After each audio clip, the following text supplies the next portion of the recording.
What's up, everyone? It is Diecastbuffet here again, and the Daytona Duels are in the books. A lot of drama. Who would have thought that in 2026, one of the biggest storylines of Speed Weeks would be Casey Mears? Wow. What is this, 2006? This is pretty darn cool. Make sure to give the video a huge thumbs up, and we'll be talking about the Daytona Duel. So, my guy Chase Elliott, he happened to win. So, we got a remote here. We're going to do the Napa Blue. Wait, I got the remote the wrong way. Woo, there we go. Now we got the Napa Blue over there in the background. So now the aesthetic has been set.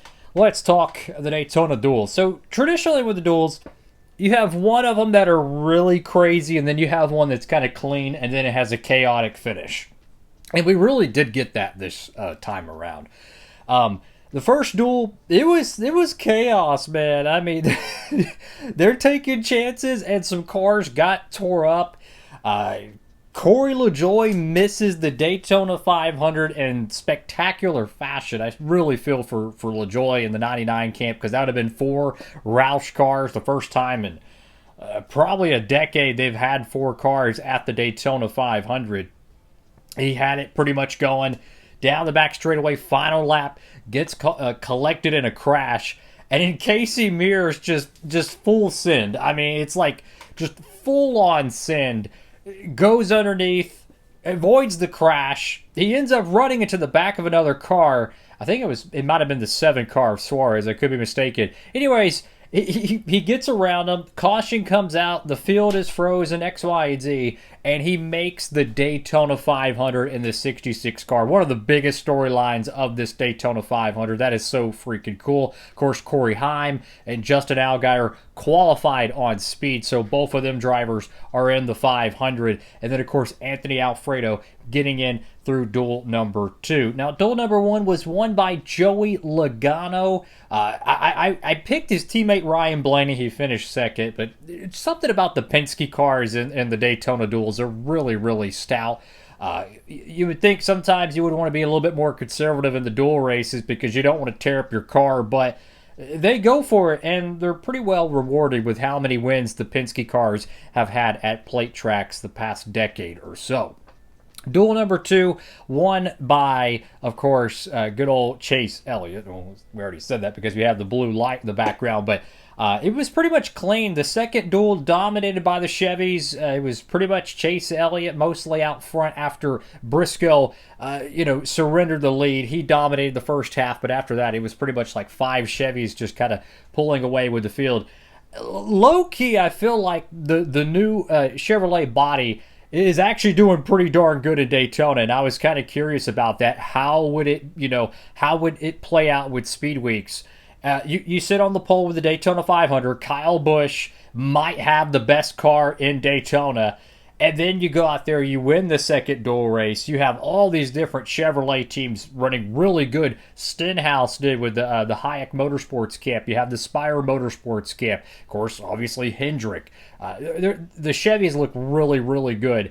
So it looks like, at least for restrictor plate racing purposes, their car is faster. Will it push better? Will it be able to take a push? That is yet to be seen, but in terms of just straight line speed, it looks like rounding off the nose of the car has certainly helped. In duel number 1, I tell you what, if you're going to win this 500, you're going to have to separate the 22 car and the 12 car. Every year, the Penske cars, they get out front 1, 2, 3. The third car in line starts blocking. That's definitely the temperature from duel number 1. You're going to have to really outfox, so to speak, the Penske cars in the 500. My honest take on it, I thought they were both really good. Sometimes the duel races, nothing happens. I thought it was actually really interesting, even, the fuel mileage saving part, because they're all trying to line up and get ready to pit, and then they spend 10 laps, during the pit cycle, and they keep finding ways to screw it up. You would think that everybody would have their ducks in a row, so to speak. I mean, they could run the pit stop simulations a million times during the off season, and then when it's time to actually, do it, they end up screwing up. Like, how did the 88 car of Connor Zillich pit by himself? I have no idea, but there was definitely some shenanigans there across the whole pit sequence that you're going to have to get figured out for the Daytona 500 if you're going to have any shot at it. One bad pit stop and you could quickly be out of the running. So I enjoyed it. I thought it was fun. The Casey Mears storyline is going to be really cool. I'm glad he's in the show. Shout out to Anthony Alfredo as well for making the Daytona 500. I'm curious what y'all think. Make sure to comment down below. And it's going to be interesting, man. It's going to be interesting. If you ask me right here, right now, who do I think is the best car so far, I think it's still Kyle Busch, right? I think you win the pole. He ran really good in his dual race. He backed out before it got too chaotic, which was a good move because, you know, they wrecked. So, W. Kyle Busch. But I think he's got the best piece. It's going to be interesting to see how that plays out. I don't know who I'm picking for sure, but I have a few ideas of who I want to pick for the 500.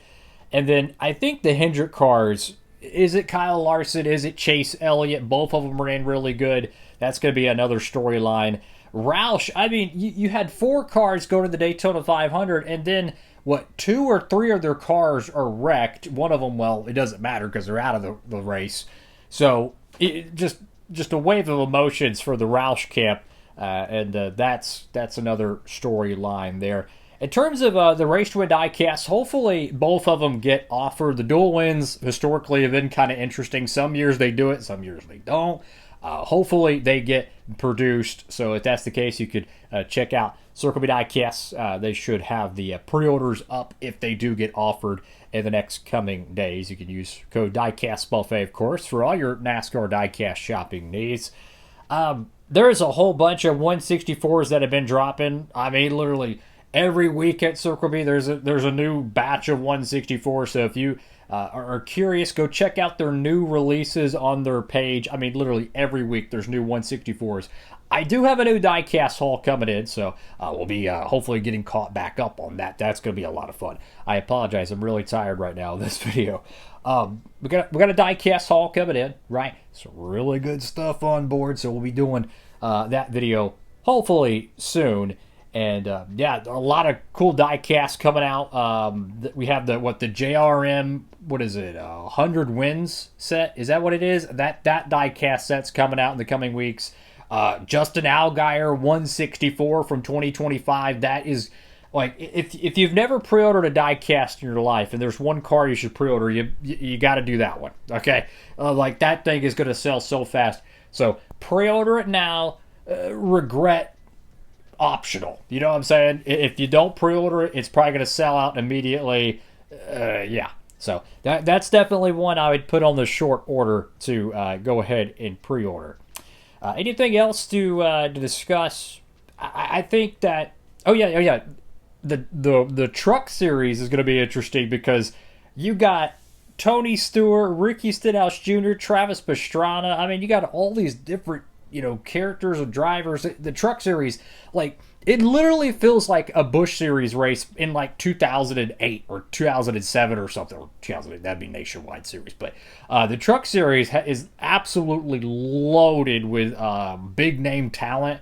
So if you've never watched a truck series race before, check it out, man. It's going to be really cool to see Tony Stewart back in a NASCAR vehicle, right? And then, of course, Ram. They're going to be racing. That's going to be a lot of fun. The Xfinity Series is now the O'Reilly Series. That's going to take a lot of getting used to. But I think it's crazy how, like, the sport feels like, in a weird way, it went back almost 20 years ago in some perspectives. Obviously not in popularity, but I mean, the Chase is back. Craftsman Truck Series. Ram is in the Truck Series. Now you have, apparently, they're going to be putting more Cup Series drivers in the Truck Series and in the now O'Reilly Auto Parts Series. So now you're going to start seeing a little bit more of the Cup drivers stealing wins. I mean, that's, apparently a lot of fans actually want to see that. So that'll be interesting, and it'll definitely help in terms of ratings, probably. So in a weird way, everything is kind of going back to the 2000s in a way. So that's kind of cool in terms of the overall the sport. We'll see how it plays out. Hopefully it's a good race. Hopefully we don't have any weather or anything. Again, I'm very tired. I apologize. But yeah, make sure to check out if they offer those die casts. I would make sure to pre-order it. A lot of great paint schemes, by the way. A lot of great paint schemes in both dual races. Like, low-key, this is one of the best fields, I feel like, in terms of paint schemes. Like, I know LaJoy didn't make the race, but they are offering his die cast. I don't know if it's going to get made now, but they have a 4-car set of all 4 of the Roush cars for the Daytona 500 with the unique number font, right? The Greg Biffle number font. So those die casts are freaking awesome. Hopefully that 164 set does get produced because it's going to have the LaJoy car in there, I believe. So that would be an interesting piece to have. Thank y'all again for watching the video. Make sure to like, comment, and subscribe again. New diecast haul coming soon. A lot of good stuff on board, so we'll be, checking that one out. There's been so many freaking 164s that have came out the past month. So hopefully we get, caught back up on that. I don't know what else to add in this video. I'm like half asleep. So thank you all again for watching. Have a blessed one, everybody. DB signing off.